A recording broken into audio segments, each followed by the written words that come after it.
Where are you now? I'm watching a baseball game with my bro. That's when I became certain my husband was lying to me, because his brother isn't in any condition to watch a baseball game right now. Once I realized all of this, I decided to take revenge on my husband. I found unlikely allies for this. My name is Sarah. I'm 27 years old.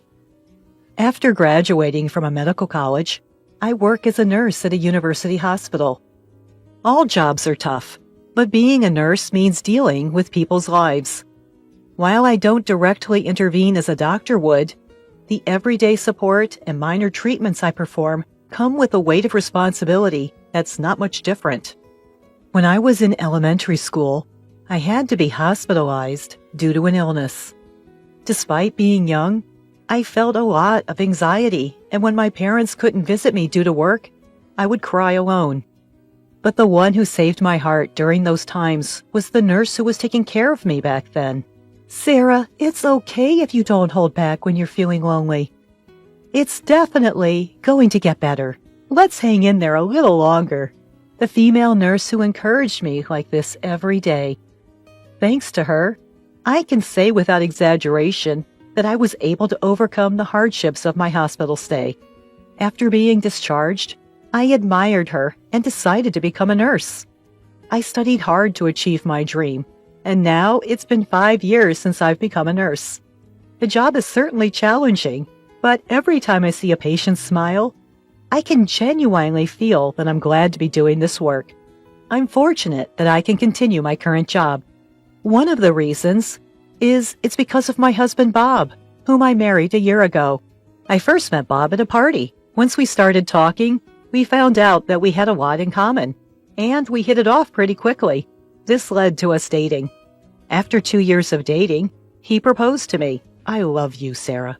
You put your heart and soul into everything you do. I want to spend the rest of my life with you. Are you sure you really want to be with me? Why would you even question it? I want to be with you because you're Sarah, so I want you to get married with me. Yeah, I want to be with you too, Bob. So we officially tied the knot a year ago, but there's one thing that's been bothering me. That is, he doesn't get along well with his parents. Ideally, we would have wanted to hold our wedding ceremony when we got our marriage license, but he refused. The reason was simple. He didn't want to have anything to do with his parents. So when we went to pay a visit to his parents to announce our marriage, it was hard to set a date. We somehow managed to pay a visit to my in-laws, but my husband was in a bad mood the entire time, and we only stayed for 30 minutes. We ended up getting married without having much of a conversation with my in-laws. Of course, I'd like my in-laws to attend our wedding ceremony too. So I decided to be honest about how I feel. Bob, can we talk for a moment? What's up? Well, it's about your parents. We also have the ceremony to think about, so I think we should go see them and have a proper discussion. At my suggestion, my husband let out a deep sigh and responded with an annoyed expression. Didn't I tell you before that I don't want to talk about my parents? As far as I'm concerned, I don't care if we don't invite anyone to our wedding. But we should at least invite your parents, Bob. That's enough. If you insist on having family members there, we can just ask my brother. Isn't that good enough? Well, I'd love to have your brother attend, but you're really persistent, Sarah. This is a matter of my family, so please don't meddle too much. With another sigh, my husband left the living room. I was left alone in the room, slumping down on the couch. Staring blankly at the ceiling, I was overwhelmed by a feeling of emptiness. Oh dear, what should I do? It's such a shame that we're distant from my father-in-law and mother-in-law. They're such nice people. I want them to attend the ceremony. What can I do to make him understand? Even after that, whenever I suggested, let's go see your parents, my husband flat out refused. At some point, he would get angry just by mentioning his parents. One day, my brother-in-law and his wife were coming to visit us at our apartment. We had dinner together once when we reported our marriage. Although they live in the neighboring city, and we can easily meet them. It was the first time they visited us since our marriage. After 10 o'clock, our apartment buzzer rang. When I opened the door, there were my brother-in-law, Jake, and his wife, Emily. "Hello, Jake. It's been a while." To my greeting, Jake showed a bright smile. "Hey, Sarah. Long time no see. I apologize for dropping by unexpectedly. Hope you don't mind." "Oh, not at all. Bob is waiting inside. Please come in." "Awesome. Thanks. Well, here I come." Following Jake, Emily takes off her shoes. "Hello," she calls out, but there is no response from her. Did she not hear me? Emily. She didn't talk much last time we met either. I wish we could be better friends. As they enjoy some casual chatter while having the cake, the atmosphere begins to lighten. Since they decided to have lunch, I started preparing the meal. As I was getting things ready, my brother-in-law entered the kitchen. "Sarah, I heard from our folks. You haven't visited home since you got married?" Yes, well... "It's Bob, isn't it? He doesn't get along well with Dad, right?" "Yes, that's right. I want my in-laws to come to our wedding, but Bob is hesitant." Upon hearing my confession, my brother-in-law makes a troubled face. After pondering a bit, he said apologetically, "I'm sorry. Bob's being stubborn. I wish I could do something about it." "I'm sorry to cause you trouble, brother-in-law." No, I'm the one who should apologize for not being able to do anything. I'll try to talk to Bob about it indirectly." "Really? Thank you. That would be a great help." Meanwhile, my husband and sister-in-law are having fun playing mobile games. Despite my worries, they seem to be enjoying themselves. I started to feel frustrated with my husband. Just as my brother-in-law and his wife were about to leave, my husband spoke up in a low voice. "Hey, what's up?" "Did you say something to my brother?" Why do you ask?" When we were leaving, my brother said, "You should think about Sarah and confront our parents. You were chatting with him while making lunch, right? You stirred up something unnecessary, didn't you?" With a look I've never seen before, my husband glared at me. As I was silenced by the awkwardness, he opened his mouth again. "You know, isn't it unfair to talk to my brother about our parents, knowing that I don't want to be involved with them?" "No, I didn't mean..." I'm turned off. I'm not feeling like doing the wedding anymore. What? With a large clicking of his tongue, my husband left the house. He didn't come back until the next day. Since that day, my relationship with Bob has been strained. Our conversations dwindled to the bare minimum, and the once light-hearted atmosphere was gone. Then my husband's absences began to increase gradually, especially on holidays. He was almost never home, and I started to get suspicious. He's been going out too often. Thinking this, I plucked up my courage to confront him. "Hey, you've been going out a lot on your days off recently. Where do you go?" "Does it matter where? Do I need to report everything to you?" "What's with that tone? Do you have a reason you can't tell me?" Half jokingly, I asked him, and his eyebrows shot up. I didn't miss that moment. In a fluster, he said, I've been going to my parents' house." "Parents' house? Bob's?" "Really? I mean, with the wedding coming up, Sarah wanted my parents to join us, remember?" "Well, yeah, but if that's the case, shouldn't I go too?" No, it's fine. My parents would feel uncomfortable with Sarah around. Anyway, that's the situation, so don't worry about it." My husband ended the conversation almost forcefully. It was an attitude that didn't allow me any say in the matter. After that, my husband continued to visit his parents' house on his days off. I expressed my desire to accompany him, but he never agreed. Then, one day, while I was at work in the hospital, a familiar patient was brought in on an emergency basis. What, brother-in-law?" Even when I called out to him, his response was sluggish, and his body temperature was high. He was also having mild convulsions. According to the doctor, it's probably heat stroke. I quickly tried to call his wife, but there was no answer, just continued ringing. I'm sure his wife is a homemaker, so why isn't she picking up the phone? Even though my brother-in-law is in such a condition, what should I do? But panicking won't help. I decided to switch gears and call my husband. However, like my brother-in-law's wife, he didn't pick up the phone. My husband should be at his parents' house today, so I decided to try calling his parents' house. Since our marriage, I have not been able to meet or even properly talk with my in-laws. They might not think highly of me, but I can't care about that right now. When I dialed the landline of the in-laws' house, after a few rings, my mother-in-law picked up the phone. This is Sarah. I apologize for not being in touch for so long, mother-in-law. Oh, Sarah! It's been a long time. Have you been doing well?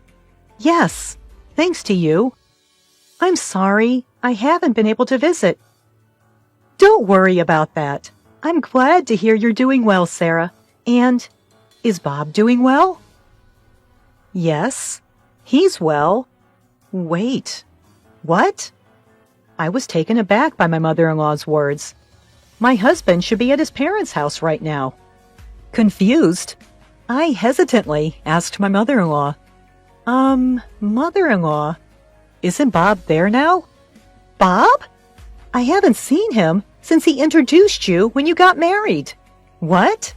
I thought he's been visiting almost every week. There's no way. You know Bob dislikes us, don't you, Sarah? My husband hadn't been going to his parents' house. What does this mean? Wasn't he supposed to go back home to smooth things over with his parents in preparation for the wedding?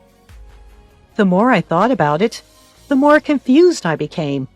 To confirm the facts, I called Bob again.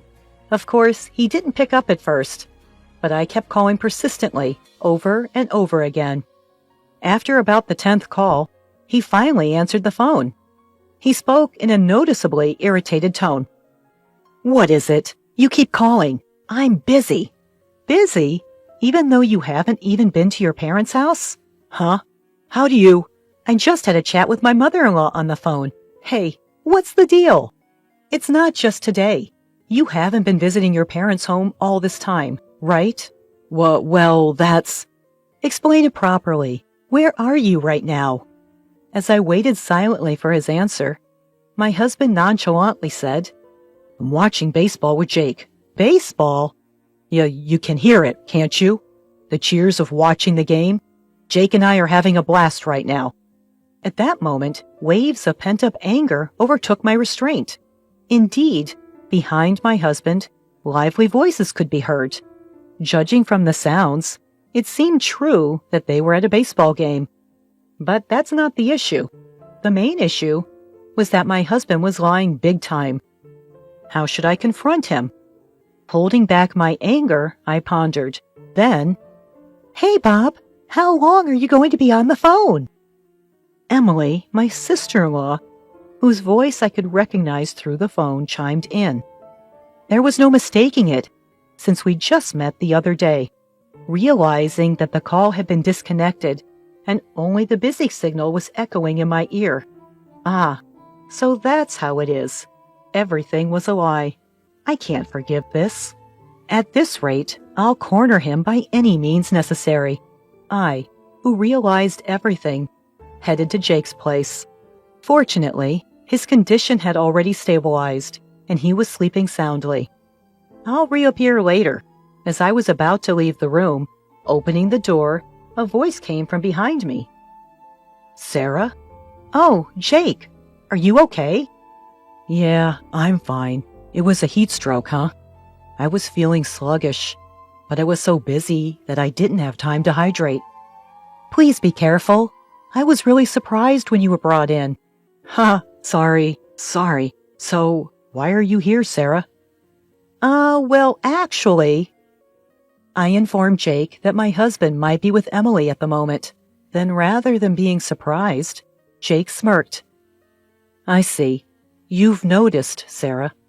By the way you're saying it, Jake, did you know about this all along? Yeah, well, I found out about a month ago. and I just started gathering evidence. But I've got more than enough evidence now, so don't worry. I see. I'm sorry. I didn't know anything. No, it's okay. I was waiting for the right timing to tell you because I thought it would be too harsh on you. Though it turned out this way, I feel like I can finally move on. Jake laughed weakly, but he seemed somewhat lonely. At the same time, I felt an immense dislike for the two who made Jake and me feel this way. I waited for my brother-in-law's recovery, and then we headed to his parents' house together. Upon explaining the sequence of events to my in-laws, they were momentarily at a loss for words after learning the truth. With apologetic looks, they began to apologize. Sarah, we're sorry. Our foolish son, to have an affair? We're sorry, Sarah. We never expected this to happen. Please, don't apologize. I'm okay. But, right, honey? Yes, apologies won't fix this. We're truly sorry. It's okay. Instead, could you lend me and your son a little help? My brother-in-law and I proposed two things to my in-laws. From now on, ignore any calls for help from my husband and my brother-in-law's wife. Accept our respective divorces wholeheartedly. Without any hesitation, my in-laws promised their cooperation. After that, my brother-in-law and I each made simultaneous calls to his wife and my husband. Perhaps surprised to be called at the same time as Emily, my husband picked up the phone immediately. Hello? Sarah, what's up? What do you mean, what's up? You're with Emily right now, aren't you? What are you talking about? Why would I be with my brother's wife? I heard Emily's voice in the background when I called earlier. And your brother knows everything. We've got concrete evidence of the affair. Eh? Thinking he could still fool me, my husband kept spouting nonsense, like it's a misunderstanding, and he just happened to run into her. I was fed up with his lack of remorse and his constant prioritization of self-preservation, even at this point. Out of sheer anger and feeling betrayed, I raised my voice. Shut up! Misunderstanding? What are you saying at this point? Do you think such excuses will work? You took advantage of my feelings and betrayed me in the worst possible way. I will never forgive you. I'm divorcing you, you scum. What? Wait! I didn't intend to divorce. What? How dare you say that after cheating on me? Just so you know, I have no intention of getting back with you. You and that woman. I hope you both go to hell. Your parents won't help you anymore. Suffer for the rest of your life, regretting what you've done, you piece of trash. Without waiting for his response, I hung up. Shortly after, my brother-in-law and I went to the city office to get divorce papers. Eventually, my husband and I divorced amicably. Initially reluctant, he finally signed the divorce papers after being persuaded by his parents. Of course, my brother-in-law's divorce was also finalized. We both demanded substantial alimony from them. I later found out that my ex-husband had been involved with my brother-in-law's wife for quite some time. Apparently, he was meeting her during lunch breaks and after work, and their affair was exposed at the worst possible time by their coworkers. As a result, his reputation at work plummeted. Unable to withstand the judgment from his colleagues, he eventually quit his job after repeated absences. My brother-in-law's wife, who was a stay-at-home wife, also had her life turned upside down. She lived with my ex-husband for a while after the divorce, but as their financial situation worsened, their arguments increased, and they broke up within a few months. For a while, she won't be able to lead a decent life. On my end, surprisingly, I've been getting by day to day without much fuss.